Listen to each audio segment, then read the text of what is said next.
ध्येयस की ओर से चल रही पर्यावरण आजकल की इस सीरीज में आप सभी का स्वागत है। आज के इस एपिसोड में हम पादप प्रजातियों में शामिल उन पौधों पर चर्चा करेंगे जो कि हाल ही में खबरों में छाए थे। इसी कड़ी में पहला नाम है गुग्गल का। गुग्गल, जिसका वैज्ञानिक नाम कॉमीफेरा वीटी है, दरअसल औषधीय गुणों से भरपूर एक पौधा है। यह पौधा केवल शुष्क और अर्ध शुष्क क्षेत्रों में पाया जाता है। यही कारण है कि भारत में गुग्गल नाम का यह पौधा राजस्थान और गुजरात के अंतर्गत अरावली की तलहटी में उगता है। इस पौधे की वृद्धि की दर काफी धीमी है। पूरी तरह से विकसित होने में इस पौधे को लगभग 7 से 10 साल तो लग ही जाते हैं। तो आखिर क्या संबंध है इस गुग्गल का औषधियों से?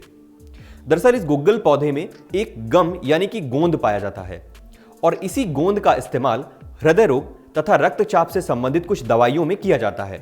लेकिन इतना अमूल्य होने के बावजूद भी यह पौधा पर्यावरण के अन्य जीवों की तरह ही अपने अस्तित्व की लड़ाई लड़ रहा है। और यही कारण है कि IUCN द्वारा इस पौधे को कुछ समय पहले ही एंडेंजर्ड यानी संकटग्रस्त की श्रेणी में सूचीबद्ध किया गया है। वहीं अगर इस संकटग्रस्त हो चुके पौधे के संकटों को विस्तार से समझें तो दरअसल इस पौधे से औषधीय गुणों से युक्त इसके गोंद को अंधाधुंध व गैर जिम्मेदाराना तरीके से निकालने के कारण ही यह पौधा संकटग्रस्त हो गया है। इस कड़ी में अगला नाम आता है रिबन वीड का। पादप प्रजातियों में शामिल इस एपिसोड में दूसरा पौधा है रिबन वीड, समुद्री घास, जो कि हाल ही में हुई खोज के मुताबिक दुनिया का सबसे बड़ा पौधा है।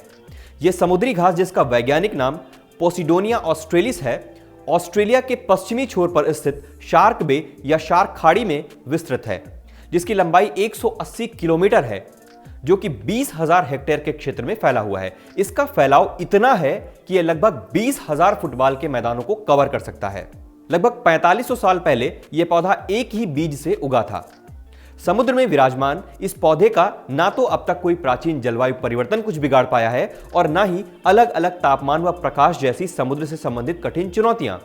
वैज्ञानिकों का कहना है कि चूंकि यह पौधा पॉलीप्लॉइड यानी कि बहुगुणी सूत्रों वाला है, इसीलिए हजारों सालों से यह पौधा अपना अस्तित्व बनाए रखने में सफल हो पाया है। अब यहां समझने वाली बात यह है कि आखिर यह पॉलीप्लॉइड होता क्या है।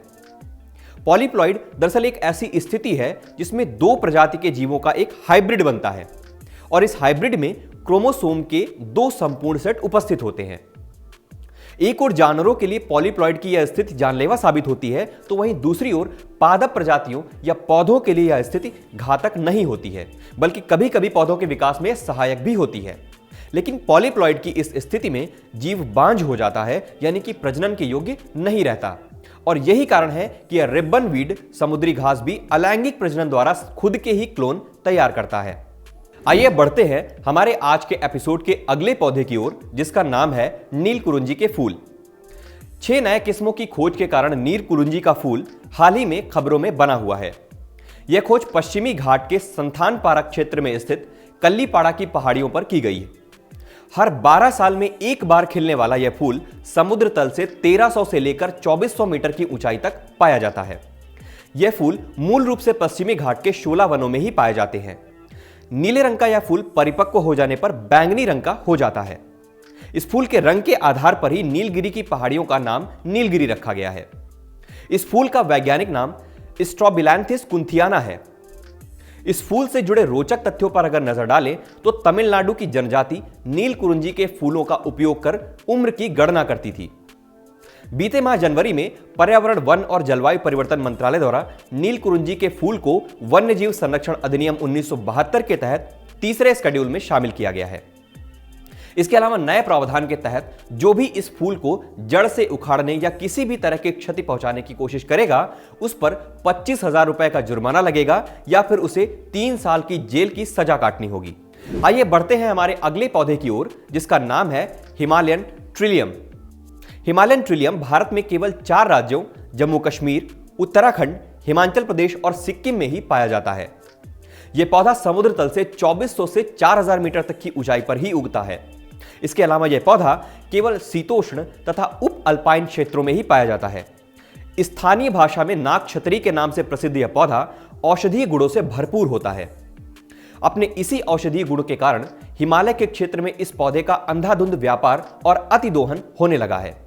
यही वजह है कि IUCN द्वारा हिमालयन ट्रिलियन को इंडेंजर्ड यानी कि संकटग्रस्त की श्रेणी में रखा गया है।